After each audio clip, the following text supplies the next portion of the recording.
Hey guys, it's Cody here with Fiveable, and today we're going to learn all about soil, which is why you guys are all probably here. Soil is one of the most interesting topics. No, but really, in AP Environmental Science, this comes from Unit 4. And soil might seem like a basic thing in an environment, but essentially, it plays a really big and important role. Before we get started, I have a poll in the bottom. If y'all just want to check how you guys feel on this topic. It's really a general topic. We're talking about formation of soil, the soil texture triangle, properties of soil, soil in different biomes, all those different kinds of things. So in the polls, tell me how you're doing, and also in the chat, if there's anything particular that you might need help on. And feel free to ask questions anytime during the PowerPoint. All right, but more importantly, follow @ThinkFiveable on Instagram, Twitter, and YouTube. Stay up to date on all the AP Environmental Science live streams so that you never miss out, and you can review all the topics that you need to and know when live streams are happening. All right, so as I mentioned before, in this live stream, we're going to be talking about soil formation, soil horizons, soil characteristics, soil texture, triangle, soil degradation, and soil and biomes. So out of those there, which ones do you think you guys will need the most help with? Most difficult. It doesn't have to be like really difficult, but the most difficult out of those. Something on the chat. All right. On to our next slide. All right, so here is what I took from the CED, soil and biomes. All right. We'll cover that toward the end of the live stream, definitely. All right, so what is on here is basically what you need to know. This is from the AP Environmental Science course exam description, which is a great resource for studying for AP Environmental Science. It tells you everything you need to know, and particularly on this slide, what you need to know about soil. Okay, so it's topic 4.2 if you want to check this CED yourself.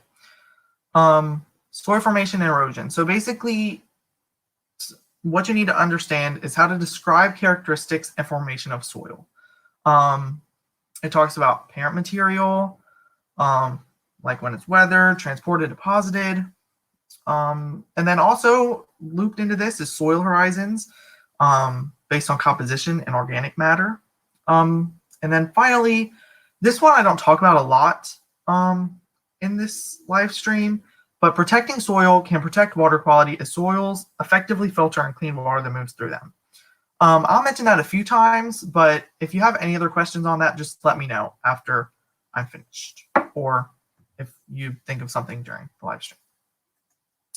And then also we have topic 4.3, soil composition and properties, water holding capacity, particle size and composition, porosity, permeability, fertility of soil, other chemical, physical, biological properties, and the soil texture triangle.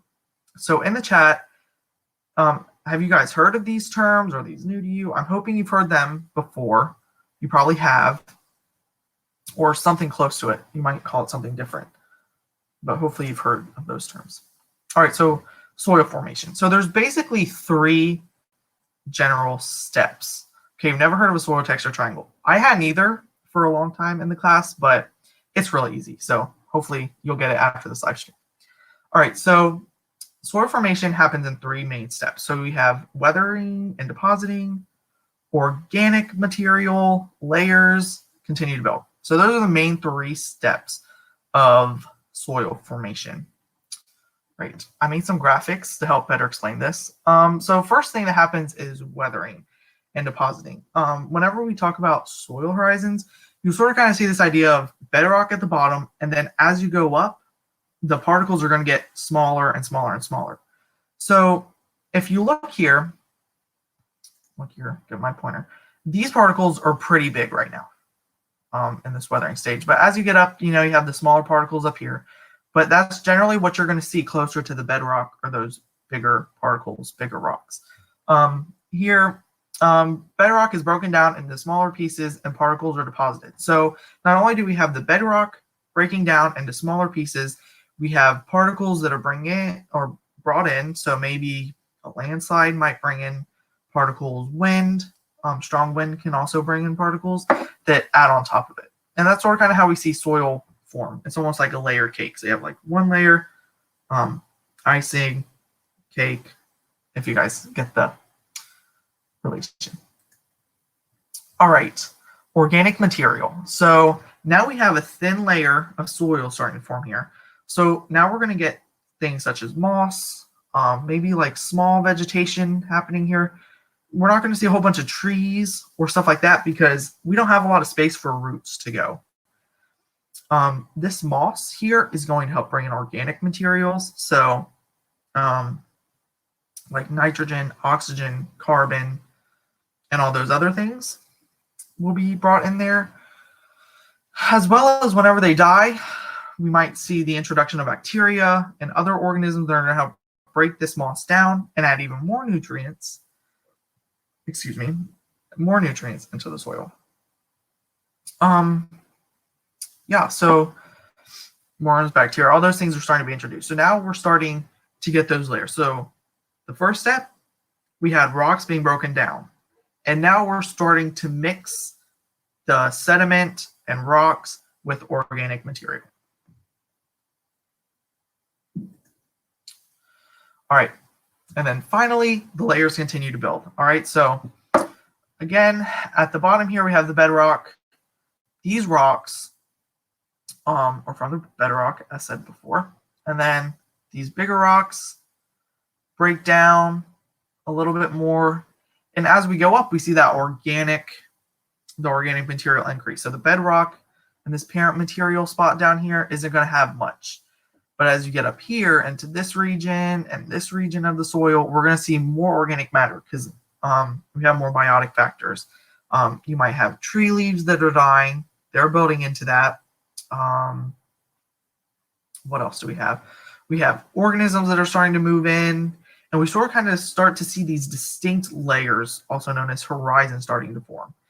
And once we start to get those horizons, then the soil is formed. But always remember that soil is always changing. So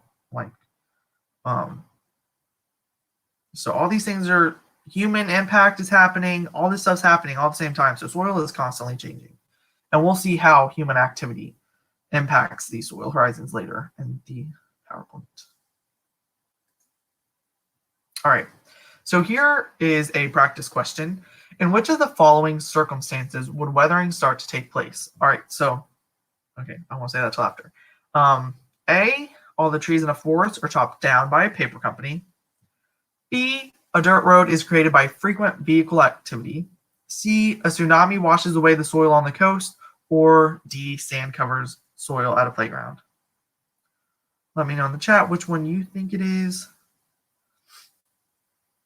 Give you all a minute. Get some water. Yes, C. C. So if we think about it, y'all, let me go back. So here's how our soil was before the tsunami. But this tsunami is coming in lots of water. It's stirring up all these particles and minerals and all this stuff, trees, plants, vegetation, and is washing it out. And then we're left with maybe some of the parent material, the bedrock. We start this weathering again, and then we get our soil restored. So it's a never-ending process, essentially. But you can also think about it in another way, too, like if there's a fire and that ruins a lot of the topsoil, then we start at the last step where organic stuff is moving in, replenishing that topsoil and getting everything rebuilt. All right, everybody's feeling good up to this point? I'm guessing so. I have no questions. Check the poll really quick. Need a little help? All right. Sounds good. Sounds good. All right. All right. So soil horizons. This is a really important thing when it comes to soil. Oh, what does bedrock look like? So bedrock is basically like solid rock. It's just like one solid piece of rock. Now the parent material above it is sort of kind of like where the bedrock starts to crack and make smaller pieces, like slightly smaller, but like pretty big chunks, if that answers your question. All right. So soil horizons. So the way I like to look at soil horizons is look at it going from the bottom up and then start to come from the top down. So if we look, at the bottom we have bedrock. All right, we have bedrock at the bottom, and then bedrock becomes weathered bedrock, which again is where it starts to crack. We have large chunks of rock. And then B horizon, we sort of kind of see even smaller chunks, and as we go up, it gets smaller. All right, so that's particle size, sort of. Okay. And then we go from the top down. So the top has tons, is basically like, if you guys have ever walked in the woods and there's leaves all over the ground and decaying sticks and the brown, the dark brown stuff, humus, that's what this is. Leaf litter, decaying organic matter is all at the top. And then this organic matter starts to sink into the soil. So now we're at the A horizon. So at this A horizon, we're seeing like the soil from where we started. This is like the smallest minerals or smallest particles we have up here. And now the organic matter is going down into that. And then after the A horizon, we see the alluviated horizon. That might be a new term. Also known as the zone of leaching. So nutrients from these upper two horizons, the O and the A horizon, are moving down into the lower horizons. So some of these, like I know sometimes they won't show the E horizon, but it's pretty important. So we're kind of that transition zone between like the topsoil and the organic matter and the subsoil, which is more mineral rich. All right, so that's what the alluviated horizon is. So we see nutrients are moving from the upper to lower. And then we get to the subsoil, which is the zone of accumulation. So this is where minerals, we have iron accumulating and other nutrients. A lot of times aluminum can accumulate here. And that might create a red color as we're going down. And then finally, we have parent material, or the C horizon, and that's weathered bedrock. So the bedrock is starting to break up, the larger chunks. And then finally, we have bedrock, which is just rock, like just about solid rock. And then over here to the left, we have least organic down here, and we have most organic up here. So as I said before, if you look at it from bottom up and then top down, you sort of kind of fill in the chart. The top is the most organic because we have the humus, we have the surface litter, bacteria, worms, all the organisms. Okay, think the top of the soil and organisms are living on top of it. So fecal matter, this decaying, leaves, all that stuff decaying is giving it that organic stuff. Meanwhile, down here, it's the least organic because for this stuff down here to get any organic stuff, we need that stuff from the O horizon to go all the way through, all the way down. So, and bedrock isn't going to take any of that in because it's rock, solid rock. So that is the general trend.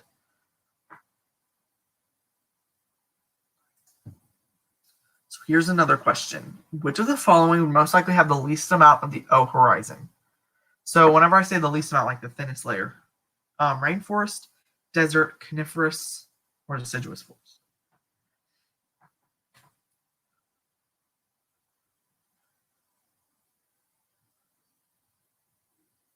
All right, so it would probably be B. So yes, correct, B. All right, so what is the O horizon made out of? So I'm going to lead you to the right answer. So what's the O horizon made of mainly?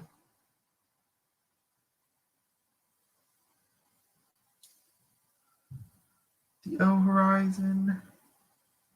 The O horizon is, remember, decaying material. Okay, so the O horizon, okay, I'll go back. It's all right. So remember, this O horizon here is the surface litter, like leaves and decaying organic matter. So if you start trying to think about a desert, you usually have sand, stuff like that. So, and we're not saying much stuff decay. Like if you compare, woods has a lot, right? Because we have decaying leaves, sticks, animals, but in the desert biome, it's mainly desolate. Do you guys see where I'm coming from?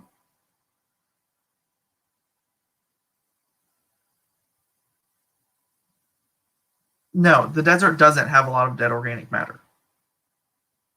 The forest, I might have missaid that. The forest has a lot of dead organic matter. The desert does not. That's why it has no O horizon.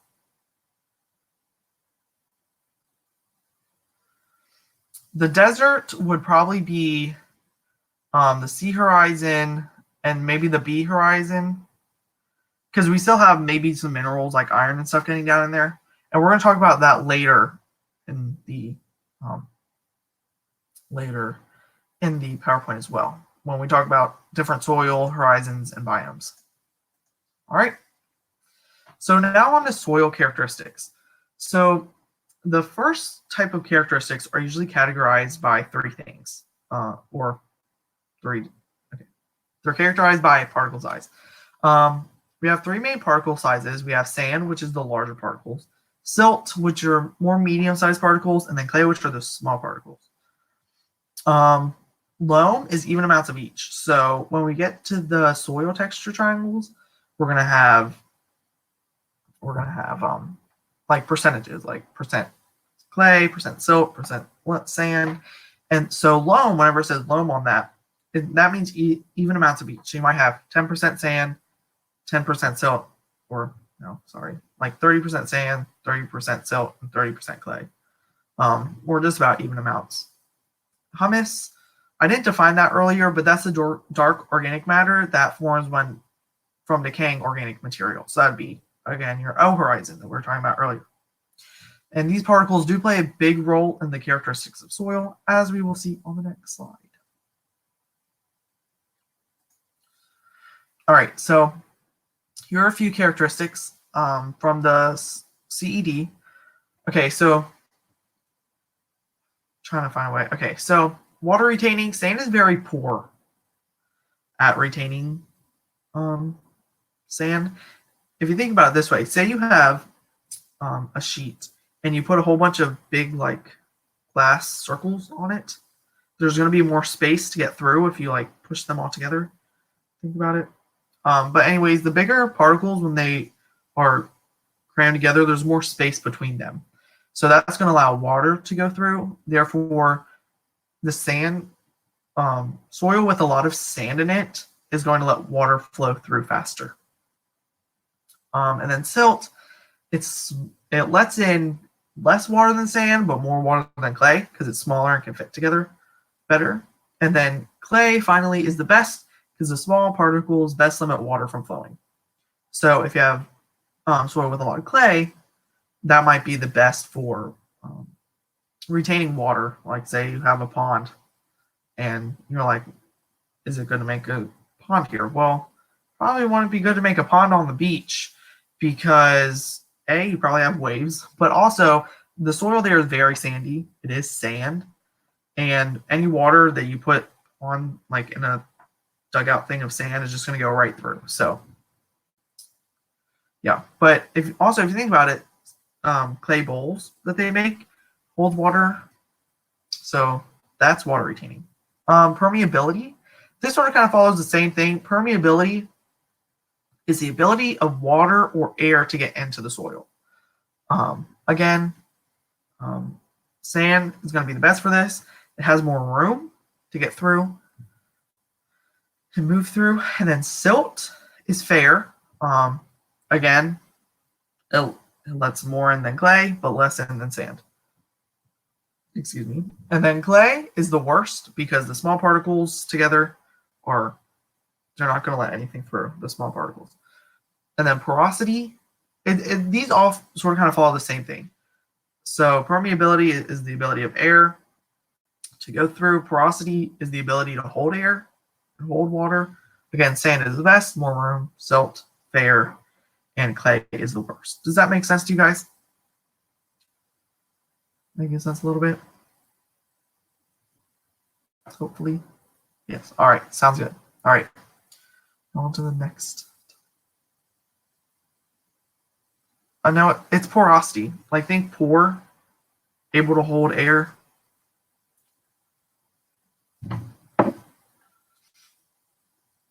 There was, yeah. All right. So there are also some other soil characteristics that might less depend on particles. So aeration. So the soil's ability to absorb air and nutrients and water. Again, this goes, okay, so based on what we learned on the last slide, which of the following particles do you think would be best for aeration?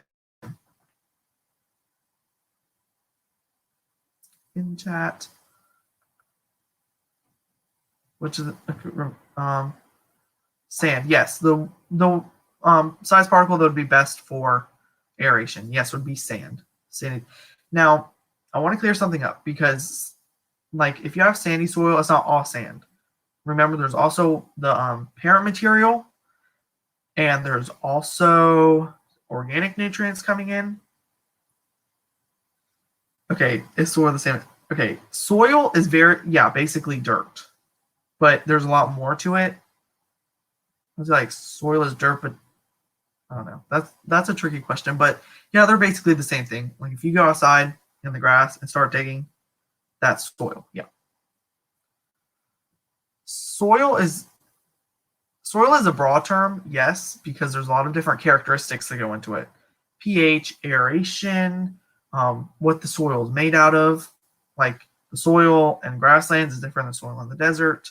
Coastal sand is different than grassland sand. So yeah, soil is a broad term. All right, so does that clear everything up? I'm glad you guys are asking questions. All right, on to ability to hold nutrients. Also aeration, yeah, larger particles like sand, more porous, greater capacity to hold these things, nutrients, water, air. All right, so next we have the ability of soil to hold nutrients. So think, because like whenever I first read that, I thought I had something wrong, but no. Smaller particles have greater ability to hold nutrients. So yeah, and that just goes with what we've been saying. Ability to hold, really the ability to hold anything is based on smaller particles. But then aeration, the ability to absorb, is the opposite. We want larger particles so it can get in, and smaller particles to hold it in. And then finally, pH is a chemical property of soil and greatly impacts the plants that grow in it. So it's basically the acidity or basicity of soil. Depends on chemicals found in soil, greatly impacted by pollution such as acid rain and mining. And different plants can withstand different pH levels. So the acidity of one soil might be good for certain plants, and low or other acidities might be good for other plants. And one thing, whenever your pH gets too low and very acidic in soil, you start to see acidic resistant weeds start to come up. So that's sort of kind of how pH plays an effect, definitely the type of plants that are growing there.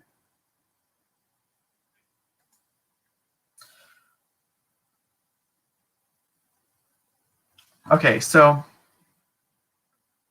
clay. Okay, so I know clay, you think like the art clay, but sort of kind of think of it as like a particle, like a tiny particle that's really, really, really, really small. Like, I think it's like 2.5 nanometers, really, really small. Like sand, silt, and clay, they're mixed in with other stuff in the soil. But if you have a lot of clay, a lot of the small particles coming together, then it's holding stuff in. Same with sand. It's not all sand, but it might be sandy. Like with everything else mixed in, the organic materials and the parent materials, there's a lot of sand mixed in. Does that make sense? I hope that makes sense. Because that's what I thought as well. Like a clay, like a piece of clay that you'd use, and I'm like, that doesn't make sense, but it, like, if you think about it, it does. The particles of clay make sense. All right, so which of the following soil would be best for making a pond? A, silt, B, sand, C, loam, or D, clay? Okay, not which of the following soil. I'm going to correct myself. Soil that has the most of which. So if you're looking for soil to make a pond, what do you want? Which of these would you want most? Which of the particles would you want most? Sand. Yeah, it would be clay. You'd want a lot of clay. You'd also want sand as well, I guess. It depends on the pond you're making. But clay, yeah, because you want that water to be held in. But also remember, you can't have sand in there because it's really particles. So you just want more clay particles. I just really want to stress that because that can be very confusing. All right. Which soil horizon would permeability most likely affect?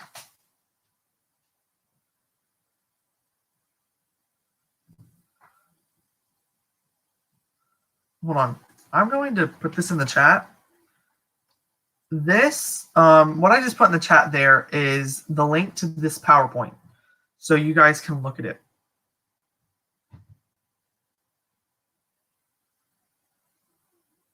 Yes, G, A, and B. Yes.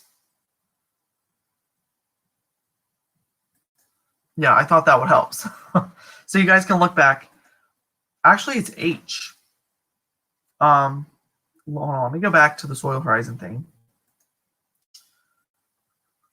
All right, so I said it was E and B.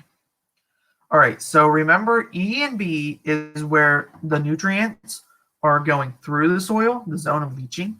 So if the soil is very porous, then the nutrients can move down, and also with the B horizon, zone of accumulation, those nutrients coming down.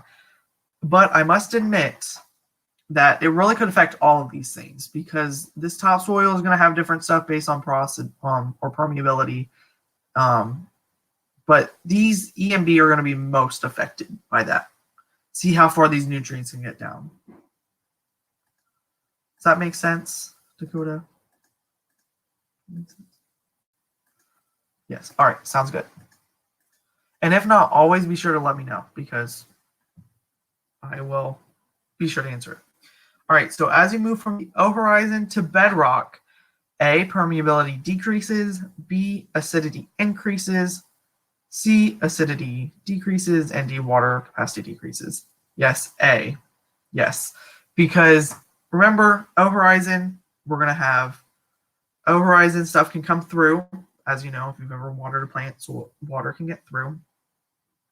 However, at bedrock, it's solid rock. Nothing's really going to get through that unless it seeps through a long way. All right. Permeability decreases. All right, so this is the clay triangle. If you guys, did the PowerPoint work for you guys whenever you pulled it up?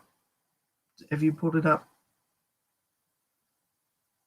Because if it did, if you guys want to go to this link, there's a better picture of it if you need to, if it's blurry. If you can see that fine, then that's great.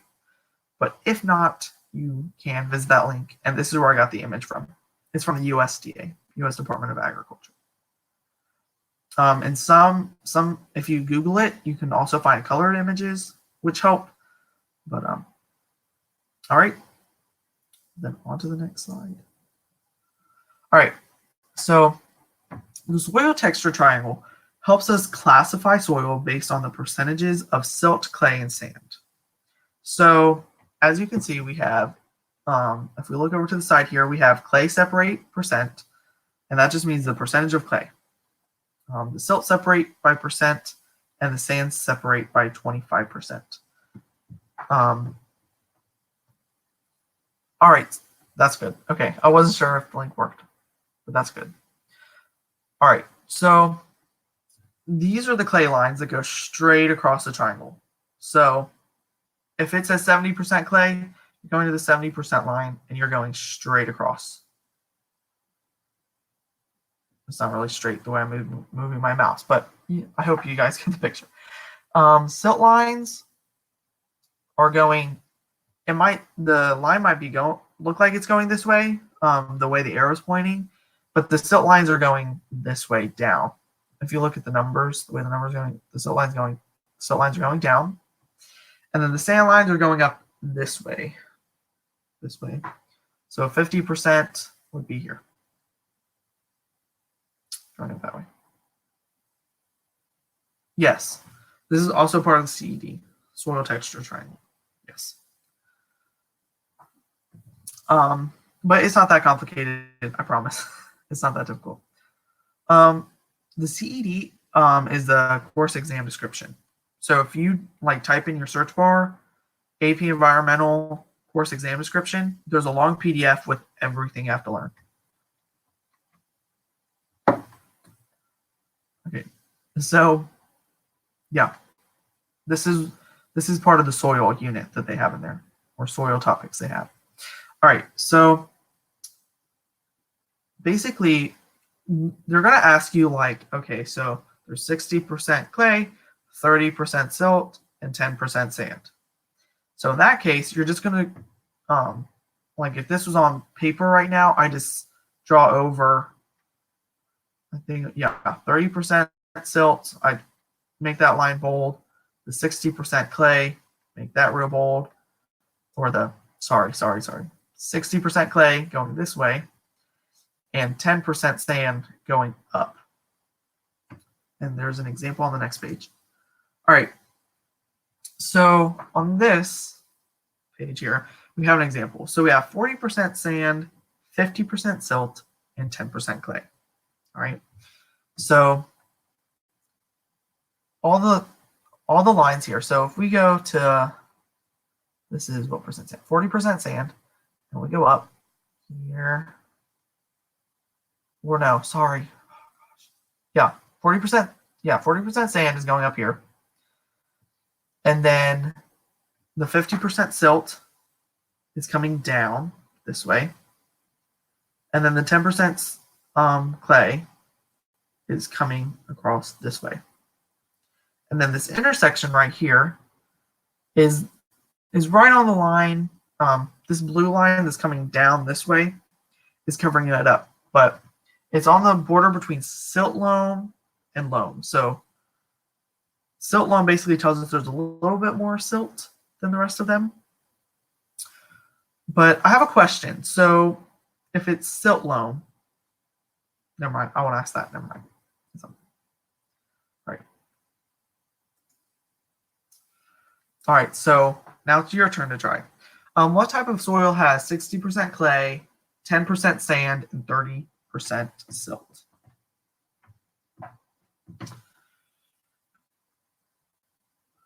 In the chat, answer. I know it might take a while because it's on a computer. But on the exam, you should be able to write on the stuff. So that should make it easier.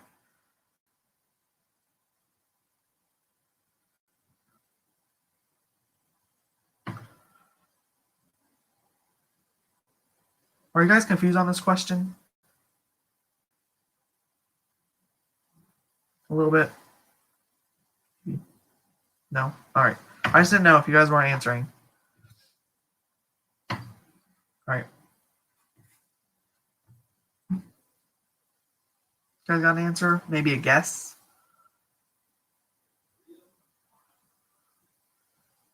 B. So we have clay, the 60% clay line, and then we have 30% silt here.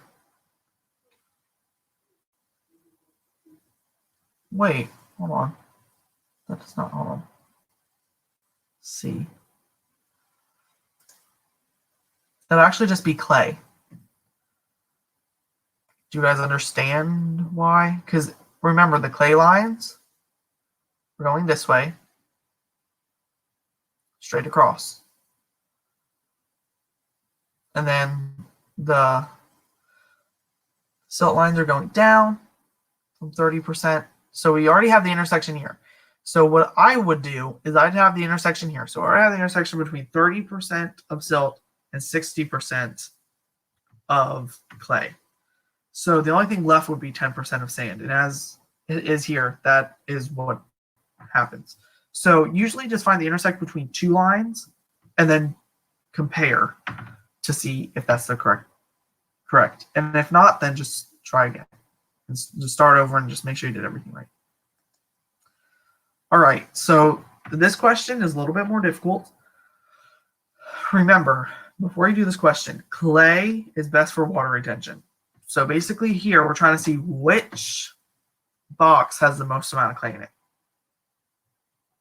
So the highest percentage of clay. Remember, the clay lines are the ones going across.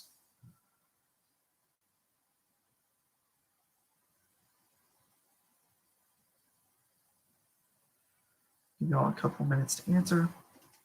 Get a sip of water.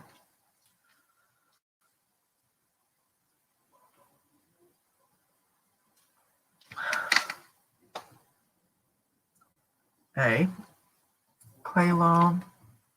Okay, so we have CA. Okay, you guys are changing up your answer. Okay, so we say silt. So A, you guys said clay loam. And then you guys change your answer So we know it's not B because sandy clay loam is way over here. C is silty clay loam, and then silt loam's down here. So actually, it could be C or D. Oh no, never mind. Sorry, I was looking at the wrong lines.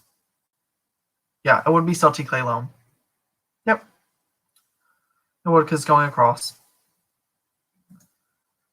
Silty clay loam. So something I have to really stress to you guys is try not to get the lines mixed up because that's what I keep doing because there's like lines everywhere. So just remember, even if you get one of these on the test, just draw it out. Draw the arrows, just put clay, draw little arrows over this way, silt, down, or just follow the numbers. All right. So now we're going to go a little bit into soil degradation and then soil and biomes, and then we'll be finished. All right, so first thing is any questions with the soil triangle, soil texture triangle. I can pull it up and we can do more examples if you want. You guys feel pretty solid on that? 1 through 10, how do y'all feel? Need more help? So the clay goes down diagonally. The soil goes across. I know it's hard. It's really hard, but look at the numbers. So if you look at the numbers are straight. So it's just that way. Now on silt, the numbers are going down this way, and on sand, they're going up that way. Does that make sense? Yeah. All right. Sounds good. And if not, then just let me know and I can help you. Yeah, the same way, because more clay, more water retention, more sand, we have porosity and permeability is greater and stuff like that. So yeah, this is all the same stuff. Silty clay, so it's clay with a lot of silt in it. Sandy clay, we have sand and clay, stuff like that. Yep, just like we did earlier. All right. So the first type of soil degradation that we have is desertification. What does the clay separate mean? Let me go back. Okay, so clay separate basically means we took a sample of soil and we separated this amount of sand of clay from it. So it's I think about it this way, the percentage of clay separated from the soil. And then again for sand separate. Yep. All right. Any last questions? And it's okay if you have them. I want to make sure you guys get this. Because I know for me. All right, you guys got it. No, you do not have to draw it out. You do not. They will give you the chart, and they give you percentages, and then you'll have to figure out which one it is. Yep. So no, don't go home and memorize the whole thing. You have the chart, and they'll just give you percentages. All right. Desertification. Basically, the dehydration of soil. So this is more likely to occur in arid or semi-arid places. Basically, a lot of the water is removed from the soil. Africa and Asia are more likely to be affected by this due to their warmer temperatures. This can also happen from human activities, such as logging. If you think about it, trees and plants, they're going to hold the water and the roots better. So if we take the trees out, then water and nutrients are more likely to just to flow out of there. Result, decrease in soil productivity, which is an obvious one. That's soil degradation. Increased soil erosion. We have this dry soil, easily breaks off, and decreases the ability of soil to retain water, which might be negative toward plants. Solutions, managing water supply, particularly like if you have crops that take a lot of water, you might want to plant plants that need less water, or more irrigation. Planting trees and better management of crop lands and livestock. Grazing, if your animals are eating up all the plants. And then there's another thing. Now, this wasn't on the CED, but whenever I was in AP Environmental Science, we went over it. It's called desiccation, which is basically like desertification, but worse. So it's like extreme drying of soil. And you're going to think like the same consequences and causes, but like more extreme. And then we have waterlogging, which is basically the opposite of desertification. Basically, so much water accumulates in the soil, the plants can't get oxygen from it. Doesn't have to be apparent from the surface. Sometimes it can be more underneath, a little bit lower underneath the surface, but this can definitely happen if you get excess amounts of rain. You've probably seen it happen. You go out, puddles are starting to form in the grass. That's an example of this. Insufficient runoff. You might have a lot of irrigation going into like a crop field or something like that, but unless the water has a way to get out, then it's sort of trapped there. Inability of soil to store a lot of water. At first, this one confused me. I was like, "What do you mean it's storing a lot of water?" But it's like there's not enough room. I guess it can't store a lot of water, so it starts puddling on top, and ultimately becomes waterlogged. Results negatively impacts plant growth.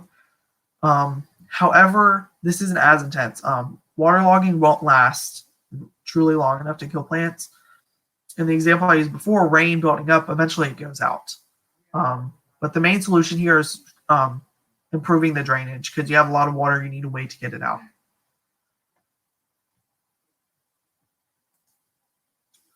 Salinization. So basically, water-soluble salts accumulate in the soil. Causes, so they think acid rain and stuff like that. So acid rain is coming down on the soil, but it's not absorbed. So it's just sitting on top. So this might be like a waterlogging type situation. And then it evaporates and leaves the salt on the soil. So that's why it doesn't evaporate. But also, so basically, low amounts of rainfall, high amounts of evaporation. So like any water, it's just being evaporated and leaving salts. This can negatively impact plant growth in their ability to take in water. Because if you think about it, if the plants are taking in the salt, problem. We have increased growth of salt-tolerant weeds, and also might degrade groundwater and surface water. So it's important to keep these salts out of the soil so that it doesn't get into the water table. And then finally, the solution is adding excess water to the soil to flush out salts. Use proper cropping techniques to improve soil's permeability. So make sure you're plowing and turning up the soil before you plant and all those other things. I'm not a farmer, so some of those things I'm not 100% sure about, but turning up the soil, stuff like that. All right. Any questions? No, I went through that a little fast. Acid rain come from beaches. Acid rain doesn't come. I don't think so. Acid rain usually comes from when we release pollution into the air, like smoke and stuff, and then it reacts in the atmosphere and mixes with water, and then it comes back down as rain with the compounds, with the water and the compound together. Yeah. And then that falls, and the salt in the water evaporates and leaves the salt on the soil.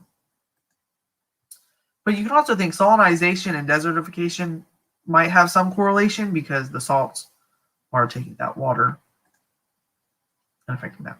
All right. So a farmer notices that the soil on his plot is very mushy and saturated. What is most likely affecting the soil?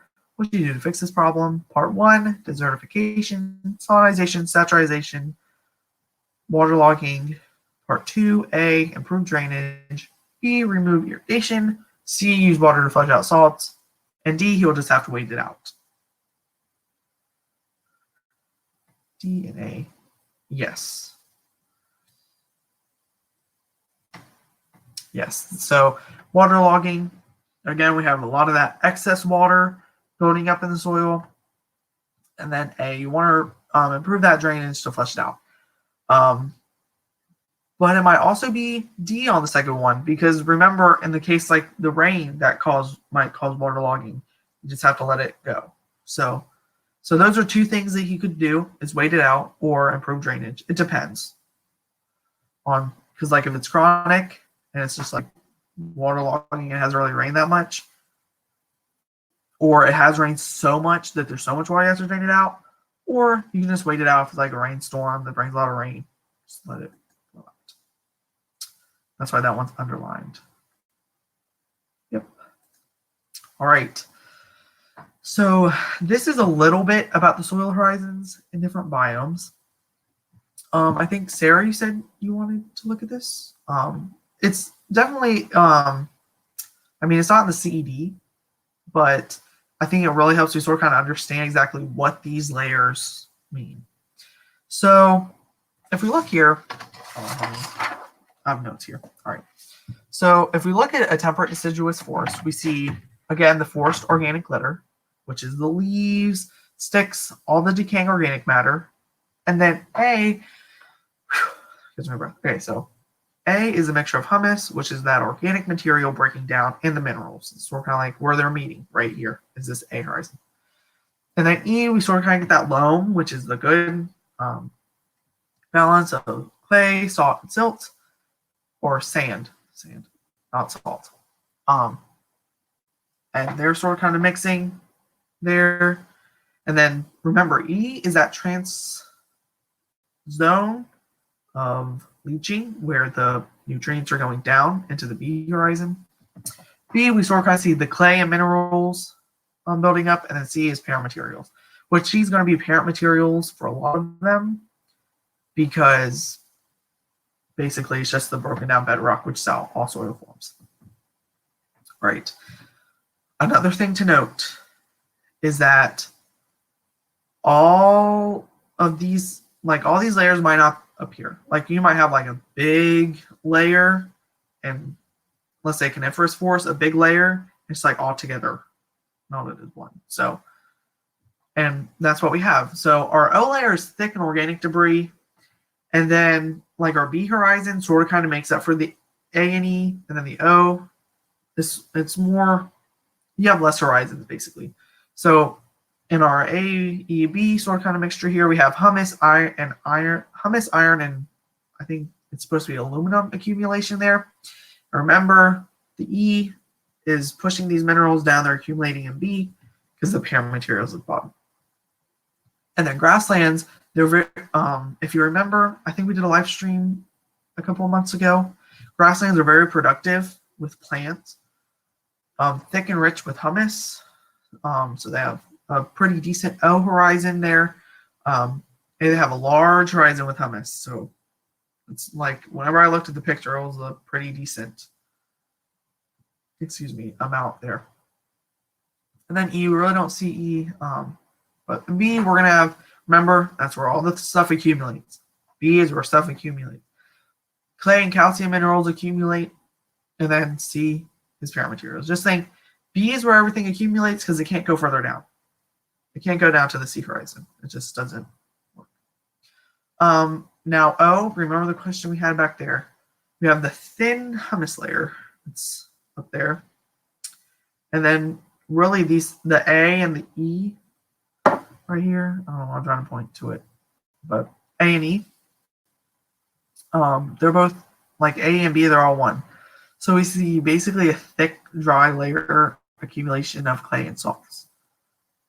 Yeah, so that's what majority of the sand is. And when they say thin layer of humus, which is like the good dirt, I mean like very thin. Like sometimes they won't even have it. And then parent materials. And then also when you're thinking about different soil horizons, different biomes, you can also think about what the biomes like the tundra. It's not on this PowerPoint, but you can think about it. They have the permafrost, soil underneath.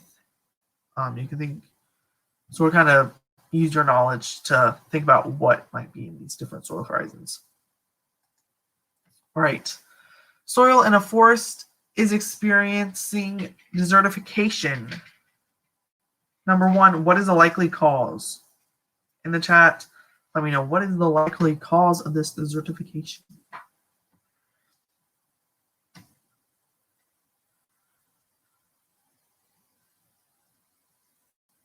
Too arid, yes. We also have logging. Remember, the trees are keeping the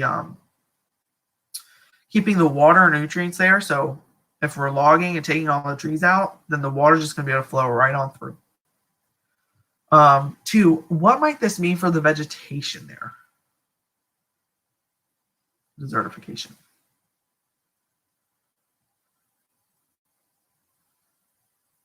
Less plants, yes. They're going to start to die off because they don't have the, and plus they're already going to die because the trees are dying. So yeah, so the plants are decreasing. Vegetation is dying because they don't have nutrients or water, which really, that's like, if you think about it, they need vegetation to hold that stuff in there. But when you take away the trees, it just starts dying. So kind of like a feedback loop. All right, so 3, how might this affect the soil horizons?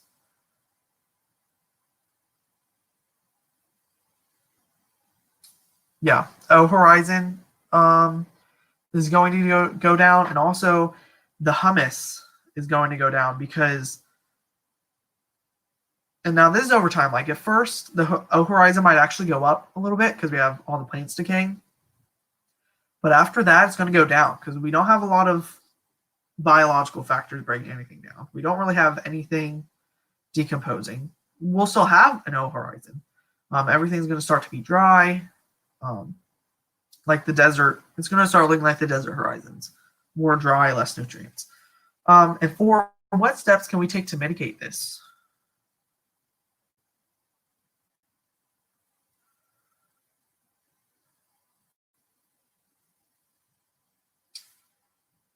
Yes, water. Add water. Oh gosh. Water, planting trees, decreasing the amount of, yes, irrigation, planting trees, decreasing the amount of logging that's happening to get the plants into the ground to hold everything there too. Because if you irrigate it, that's a great solution. It's sort of like a in the moment type solution, if you get what I'm talking about. But again, we really need to also plant stuff too. So I think irrigation and planting trees and plants works great together because you're holding everything there. All right. Well, that is it, guys. If you have any questions, let me know in the chat. We can go over the soil texture triangle if you have any questions. Soil horizons if you have any questions.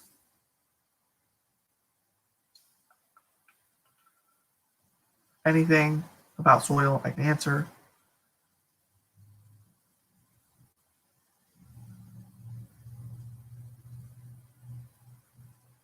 All right, what's the difference? between the B horizon. All right. Go back. Soil horizons.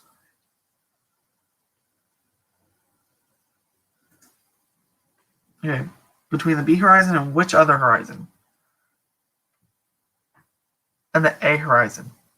All right. So in the A horizon, is sort of kind of the boundary between like the E and the O.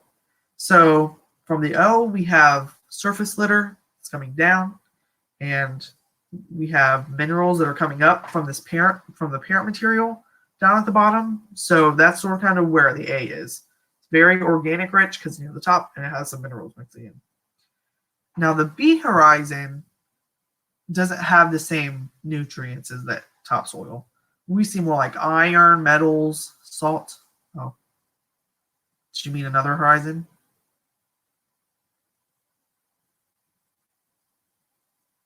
Did you mean the E horizon? Never mind. All right, you got it? Right, well, this PowerPoint, oh, keep going? Okay, so in the B horizon, so in the B horizon, they're not getting the same nutrients as the A horizon is.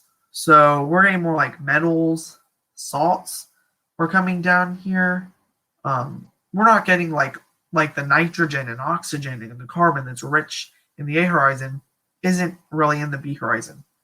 That's really like iron, aluminum, clay sometimes, calcium. I know builds up there. So basically they have different minerals. Does that make sense? Hopefully. Yes. All right. Well, if there's no more questions, ask now if you have any questions.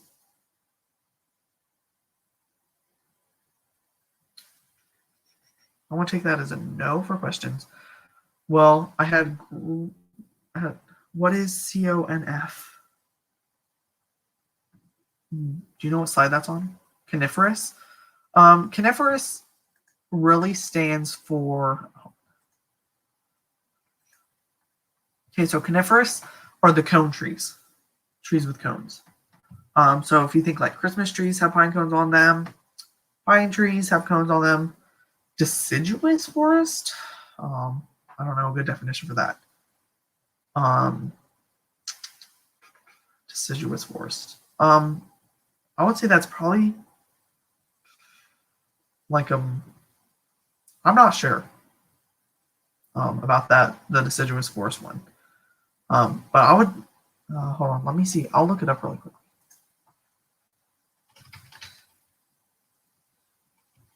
Okay, so deciduous is more like trees that have leaves. Deciduous means that they lose their leaves yearly. So think cone, coniferous forest like pine cones, where deciduous is more like tree leaves or have leaves. Does that answer it? All right. And also, if you need help, you can always ask. Like if that didn't answer your question good enough, because I'm not really sure the complete difference, you can always ask the intercom on the Fiveable site. All right. Any other questions?